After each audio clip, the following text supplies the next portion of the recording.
You and a rich person could earn the exact same salary.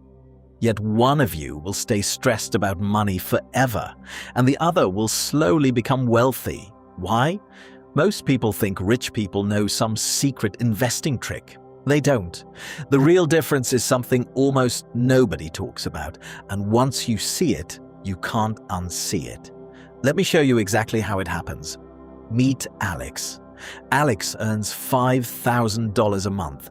Every month, the money comes in: rent, food, transportation, subscriptions, shopping, a few unexpected expenses, and just like that, the money is gone. Then next month arrives, and Alex starts over, again and again and again. Now Alex isn't lazy. He's not irresponsible. In fact, he's working hard. But there's one problem. Alex's money behaves like a visitor. It shows up, stays for a little while, then leaves forever. Now meet Ben. Ben earns the exact same amount, same salary, same city, same expenses. But after a few years, Ben is much wealthier. How? Did Ben win the lottery? No. Did he start a billion-dollar company? No. Ben learned something Alex never did. Ben learned how to hire workers, not people, money workers. Stay with me because this idea changes everything. Imagine you own a tiny lemonade stand. You work all day and earn $10. Most people spend the entire $10, which means tomorrow they have to start from zero. But what if you used $1 to buy something that helped the lemonade stand earn more money tomorrow? Now that $1 has become a worker, it is helping you earn money, even after you've already earned it once. This is exactly how wealthy people think.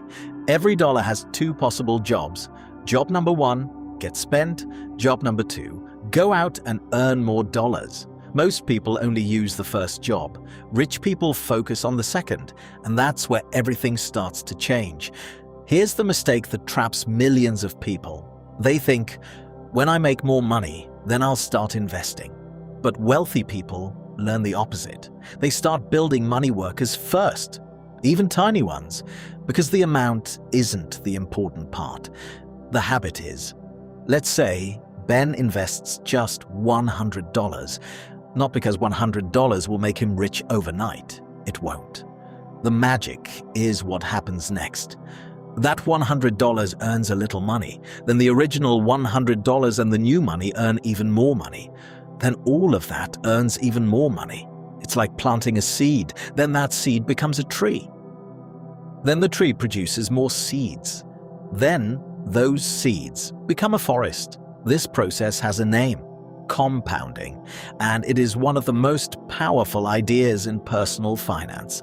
The crazy part is that compounding rewards time more than effort. Most people spend years trying to work harder. Rich people spend years giving their money time to work harder. Think about it. If your income stops tomorrow, how much money would still come in? For most people, the answer is zero. That's because they are doing all the work themselves. No workers, no system, no support, just constant effort. And that's exhausting. The first thing rich people learn is that working for money is only step one. The real goal is getting money to work for you. Because every money worker you create makes the next one easier to create. At first you have one worker, then 5, then 10, then 50, and one day you realize something incredible. Your money is helping you make money. That's when the game starts to change. So the next time your paycheck arrives, don't just ask, "What can I buy with this?" Ask a different question. Can part of this become a worker? Because the first thing rich people learn isn't how to earn money. It's how to stop earning money completely alone. They build a team of money workers, and the earlier you hire your first one, the easier your financial life becomes. So tell me in the comments, if you started today, what would your very first money worker be? I'll see you in the next one.